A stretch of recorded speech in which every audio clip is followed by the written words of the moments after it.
And good morning. Hello, everybody. How you doing today? Thank you for joining us on our weekly live stream. Our Today, 37th weekly live stream. thank you. And for our very special guest today, we have Matt Fox, our creative director, who's going to join me today. He has a lot of insight into our topic, which is how email filtering works. Kind of like esoteric, not totally esoteric topic, but one that is not, I don't think, nearly enough explained why it works, how it doesn't work. So what we're really going to talk about is just how the different technologies work and how modern anti-phishing products work and work with mail services. So before we dive in, I just want to say thank you to everyone for viewing and checking out our live streams, our webinars, and our content we put together. We love doing it. Love any feedback you have. That'd be great. And just once again, this webinar is this live stream is part of a series about cybersecurity. We're working towards a much longer format webinar with one of our partners, Scout. And we'll have some of the Scout folks on there and kind of put it all together into one kind of holistic view. So now we kind of got the topic. All right, spam mail filtering, how's it work? So, Matt, what's the history of spam? Where did it start? All right. Well, I think most people think of spam as being a problem that originated in, the mid to late 1990s, mostly on America Online and some of the other mainstream services that really got the majority of the country into the internet back then. But the first message that could be considered spam was on May 1st, 1978.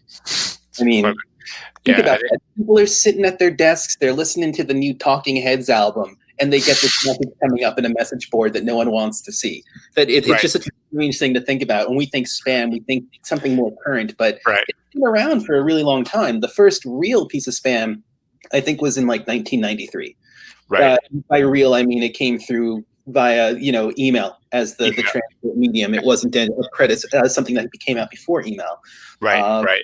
And then from that point on, it really took off. The mid to late 1990s going into the early 21st century was just spam hell for everybody. It really was bad. And business. It was a big, big problem. And, during that time, let's say the early 2000s, like maybe from like 2000 to 2005 is when companies finally started coming out with really great preventative tools to limit how much spam can come through. Right. And of course, everything evolves with time. I mean, we're talking about technology. That's a big part. And, things initially were spam. And then they started becoming phishing attempts. And now we're starting to see more and more malicious activities coming in through email. And I think that's really why we're here today to talk about what we're talking about. Exactly. I mean, like the original one, the early, the one that we kind of said was like, the classic "I love you" computer worm. That was payload was delivered through email.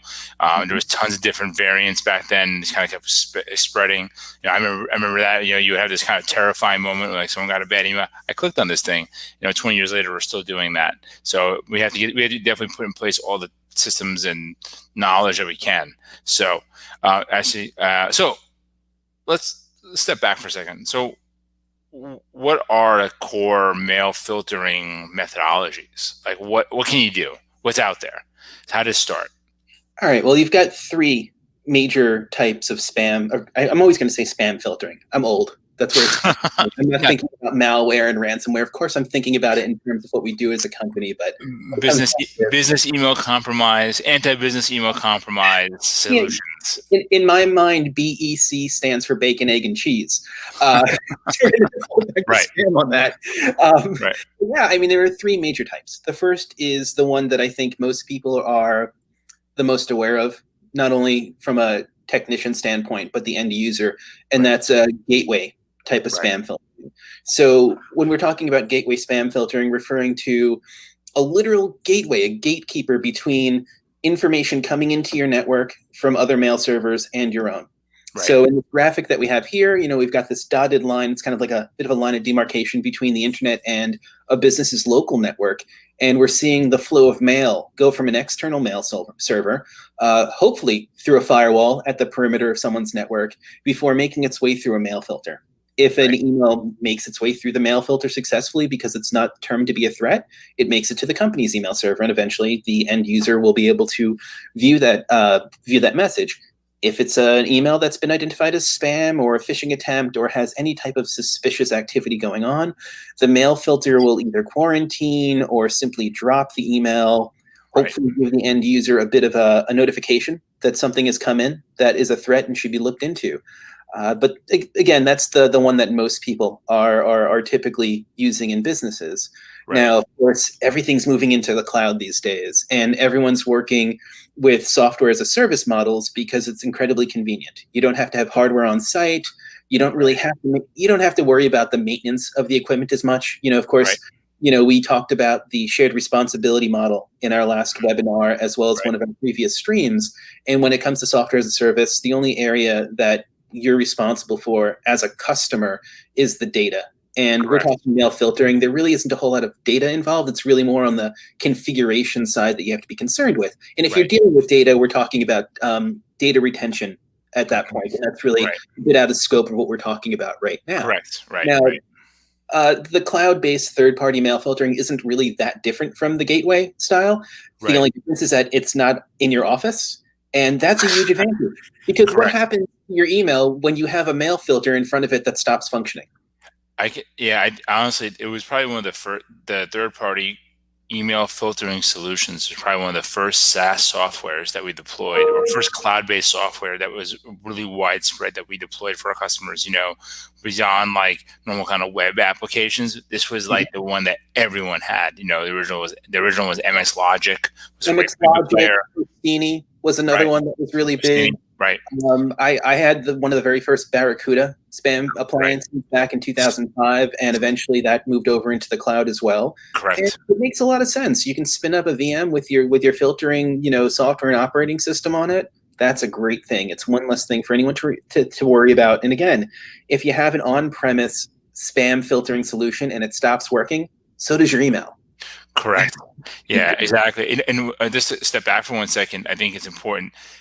Usually the cloud-based solutions, such as Office 365 and Gmail, they include a gateway filter in its package, but it may not be enough depending on your level of vulnerability or comfort for how much mail security. So just to put it out there, they are protected, but they're not necessarily as robust or have as reporting functionality. Absolutely. I'm usually in the background of these streams, and sometimes I'm so used to clicking on things and doing other stuff. I don't even know if I properly mentioned the second type of mail filtering we were talking about on the cloud side. So, Marianne, could you bring that up for a second? Just to great. Thanks, Marianne. So in this case, you can see that now we've got the company mail server and the mail filter on the left-hand side of the document. They're out there on the internet. And you have an external mail server, someone's trying to send you an email, it's going to hit your company's mail server in the cloud, whether it's O365 or G Suite or something similar. And there are integrations that are put into place to make sure that the mail filter stands between the incoming messages and your inbox. And the beauty of this is that, again, it's all outside of your network. You don't have potential threats entering your network before they're being scanned. And that's just, quite frankly, the most ideal way to have things. Like it's peanut butter and chocolate coming together into a mail filtering solution. It doesn't get much better than that. It's pretty powerful stuff, and it's what's great too is depending on the solution, it has a lot of potential for machine learning, where it can or it has a visibility across multiple mail filters to kind of pull it together to see threats as they're emerging, which is super useful. I mean, we end up we work with two different providers that we really like to work with: Inky, which is powered by Scout, or Iron Scales, really great anti-phishing, and anti-business email compromise solutions, because it's so much bigger than the spam. But they do spam really well as well. So absolutely, and I got to tell you, some of these newer systems that are coming out are getting really, really smart. Yeah. It's something that we deal with on a daily basis, and I think we're a little bit more aware of the emails that come into our mailboxes. But there have been a few emails that come through with the inky warnings that I would not have seen as being a potential threat just upon an initial glance. Correct. So these tools are fantastic, and we've pretty much just done nothing but praise the idea of the cloud-based like Inky and Iron Scales type filters. But there is a third one, and it's the one that I really don't like. I don't find it to be acceptable unless it's a part of a layered approach to protection. And that is protection taking place on your desktop. Now, Honestly, it makes me a little uncomfortable. I'm looking at this chart graphic, and on the right-hand side, the local area network is my castle. And, everything on the left-hand side of it is kind of like the wild, whatever's going on. And that dotted line is a moat. I don't want to crossing my moat and going into my kingdom before I can determine whether it's safe or not. Correct. Yeah. And that's what really makes me nervous about this approach. Again, a lot of services like Office 365 and G Suite do come with their own mail filtering options, and a lot of them are managed from the desktop. And I think that's fantastic, but I don't think it's the sole type of protection that you need when it comes to filtering incoming messages. It's a layer. I look at it as a layer. Like, the kind of if you're more of a Shrek fan, the onion, or the layer cake if you're more sweet-toothed. So, all right, great. Now that we got that out of the way, Shrek references. Let's go through one of the big things about is people complain or have issues with is mail filter and deliverability. Like, how does that work exactly? Like, where's it coming from? How does it work? Let's go through that a little bit. All right. Yeah, well, at the end of the day, most people think of mail filtering as being something that impacts inbound emails, but it really takes place on the outbound side as well. Maybe not as often for most businesses, but any business that really cares about the safety of their data, knowing where their information is at any given time, wants to reduce the risk of data leakage from occurring, will filter their outbound emails as well. They'll filter them for threats like viruses. They'll filter them for any kind of peculiar behaviors, sending large files out to an external recipient, anything that could be a red flag for any type of activity that you really don't want to see going on within your business. So with the outbound part, I don't think people think about it too much. And maybe it's really based on the position you have in a company. Like, I'm sure that the majority of people that are worried about email deliverability are going to be your sales and marketing people, the people that rely on communications to help push business forward. If they're sending emails to prospects and the emails aren't going through, business isn't happening. And when business isn't happening, bad things happen. Exactly. Yeah. And we see, and traditionally it used to be this, you have open relays and all sorts of stuff and outbound mail. It was at the Wild West of like how mail moved around, and things got so locked down now. You have to be really cautious of how mail leaves your network or your domain, because we've seen a number of times where people send mass emails from an email account and it gets flagged. And what happens then? What happens then if your email account is flagged, if your mail server is flagged too many times and by the right organizations, you're just not going to have any mail flow taking place. I think that this was much more of a problem years ago, but it's still an issue that I know I deal with on not a daily basis, but every now and then I have to do a little bit of due diligence and check up on our records. But a domain or an IP of a mail server being blacklisted means no email is going to make it from that domain to anyone else until the problem's been resolved. And I've been there before. I actually had a coworker once who sent an email to, I think it was like 550 people and CC'd all of them. Didn't go well. Didn't go so well. That was very rough. Yeah. The email message went out. There were responses. People's mailboxes got flooded by the sheer number of responses. And then by the next morning, our email just wasn't flowing whatsoever. Had to go in, make the right changes, close any potential security risks that were found, just by way of auditing the system in response to what happened, and then working with different organizations to get our IPs off of the blacklist so that we could go ahead and begin sending email again. And it was more useful, and if you're doing a lot of business through email and you have that happen, I mean, it's not a speed bump. It's dropping a mountain in front of a roadway you're trying to get past. Yeah, it's pretty rough. And there's some good tools that I think, Marianne, you flashed for a second there. Is MX Toolbox, blacklists. If you think your mail is not going through, you're having problems with it, give it a whirl, or if you ever, please give us a call. We always check that for you. It's a useful thing to know how to do and look and kind of review like headers and parts of the mail message. So anyway, it gets down to the idea of improving or at least guaranteeing email deliverability and ensuring that your mail environment's health is in good shape. And starting with MX Toolbox is a perfect place. I mean, there are types of DNS records that you do need to maintain to be able to explain to other services where email should be coming from. Right. And that kind of gets us to our next piece is like, what things can an organization do to improve their email deliverability and just overall security? Absolutely. And I think that DNS is really the number one place to go. Right. There are these things called SPF records. SPF stands for Sender Policy Framework. And there are these records that sit in your DNS zone that list the IP addresses of different servers that you expect your email to come from. Right. So, for example, if you were using something like MailChimp to send out a newsletter, you want to make sure that the IP addresses of MailChimp sending servers, delivering servers, are in that SPF record so that mail filtering systems realize you may not be the entity you're saying you are, but you're able to send mail on behalf of said entity. So you're good to go. The problem with SPF records, I find, is that whenever you're working with a third-party company, their instructions are woefully inaccurate. And by that, I mean, they don't think about you having existing SPF records most of the time. So they just say, copy and paste this string of information into your DNS zone and you're good to go. But at the same time, you may have just overwritten or eliminated another 5 or 6 SPF records that you're using for other services. So that's something to always keep in mind when working with SPF. Right. Of course, MX Toolbox does have a great tool for doing such things. To rebuild it all. We actually have a great question, as usual. Our usual question, Stefan Kaup. With a large amount of workforce operating from remote environments for the next 6 to 18 months, are there extra levels of care business need to be taking to stay fully protected? Absolutely.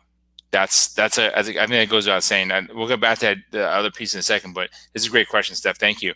I think that the work from home is a massive exposure for most people because they just don't have the normal kind of. They're working alone. They're getting emails all the time. You're not sure where things come from. People may be sending from different accounts. I think that the people are not as careful as they would be in the office. You're kind of checking things on mobile devices. You're kind of running around. You might be taking care of children or older folks. So I think that the best practices have to be better enforced and better trained. Here's the things you have to do. Here's the tools we put in place. Let's reinforce it again with some training. I don't know, Matt, what do you think? I think you're absolutely right. Training is the number one way to help maintain security within a business, but it's really important to drive home the fact that you can't have trainings be a one and done situation. Correct. It's like you should be training at the very least, it's almost painful to say it that way, once a year. I would honestly say it's more like quarterly. I think you have one major training per year, and then you have update trainings throughout the year. It's kind of like updating the computer system. You've got your big updates, and you got your smaller packages, and that's exactly what's happening. Exactly. What's changing out in the environment, different things they can understand, and just getting more knowledge about what changes, what things are happening in the kind of like the arms race that is the business email compromise world and phishing.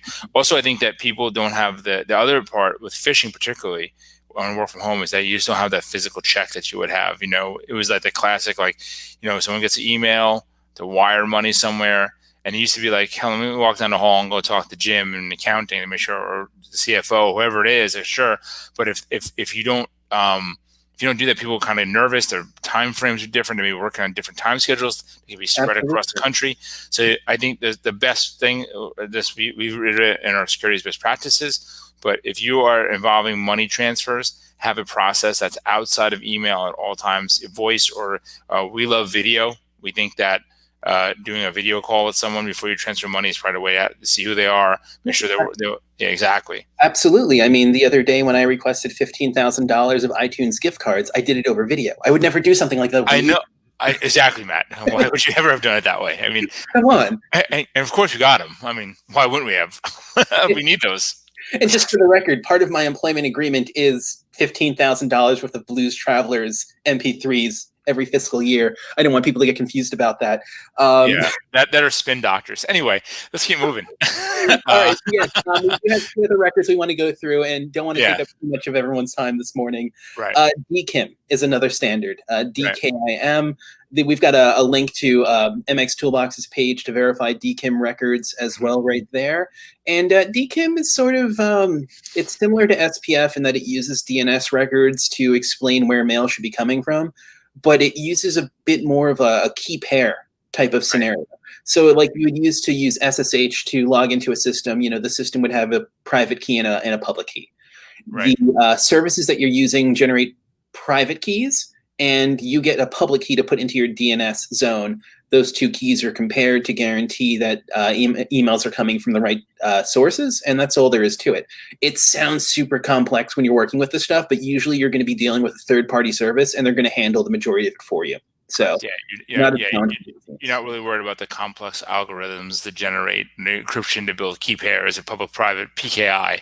But that being said, people tend not to do DKIM quite as frequently as SPF. SPF is kind of like your base level record. DKIM is the kind of next place to go. It's the next place to go, and it's the place everyone should absolutely be going. Correct. There's no reason not to have accurate SPF and DKIM records in your DNS zone. It's a basic requirement for business email communications these days, and it should simply be done. And if you think you're having trouble with that, you could always reach out to us. We're really, really good at these things. We've been doing it a long time. Long time. The last one is DMARC, which is domain-based message authentication reporting and conformance. So this one has never taken off quite as popular as the other two. Yet it's a really powerful message, really powerful standard, and I think it has potential, but it's just too complex for most organizations to implement. It's complex at first blush, and then you realize that after looking into it, it's really mostly a combination of SPF and DKIM, along with other bits and pieces for logging and tracking. So you think of it more as a framework than anything else. Right. And it's certainly something that any business of any size, if you have your own custom email domain in use, these are things you need to be paying attention to. These are things that you need to be aware of if you don't want to run into email deliverability issues. And nobody wants to run into those. They are not fun for anybody. So that's great. This is a ton of information, as always, in our 22 minutes that we went through. And Matt, thank you for joining me today in this. I love doing this. This is really fun. So just to kind of put it together, email threats have been around for a long time. We're almost into like the 42-year mark of threats, of computer threats, and probably 30 years of spam. So filters are important, but there's so much more you should do. Just kind of get it set up properly. A good operating system a good operating procedures and policies around spam or business email compromise prevention really makes a difference. And just kind of get everything configured to go both ways, and don't use your email don't use your personal email as a marketing platform. Terrible idea. So with that, please visit us at thevaliantway.com, and also check us out on YouTube and LinkedIn, Facebook, and like and subscribe. And we love the comments or any kind of incoming information, questions. Any information, any questions that you have related to technology. If these guys can't answer it, I will. All right. I'm hammering it. I'm not on the streams that often. I'm taking full advantage. I see that. You're hammering it up. I love it. Keep it up, Matt. Don't stop now. So anyway, so what's great is we have a really great next session. We're going to deep dive into pieces of identifying phishing emails, which is part of our usual training, but I think it's a really great place to kind of continue this idea of security. And with business email compromise and phishing being the probably number one vector for most breaches, we really want to kind of hammer home on this and just get all the information we can out there for everyone to use. So with that, Matt, you have anything else to add today, or? I don't think so. I think I'm looking forward to next week's stream. I'm going to put some information together on the history of phishing and its origin in the mid-90s, get a little further into what we started talking about this morning. We'll work on getting some really great examples for folks, maybe a couple that have tricked us in the past. It happens. Absolutely happens. And that's really it. I'm just excited to see our series of live streams lead up to our next webinar with Scout. Really great security partner. Very cool stuff. Well, thank you so much. And thank you, everyone. Have a great day. And I can't wait to see you next week. All right. Bye now. Have a good one, folks.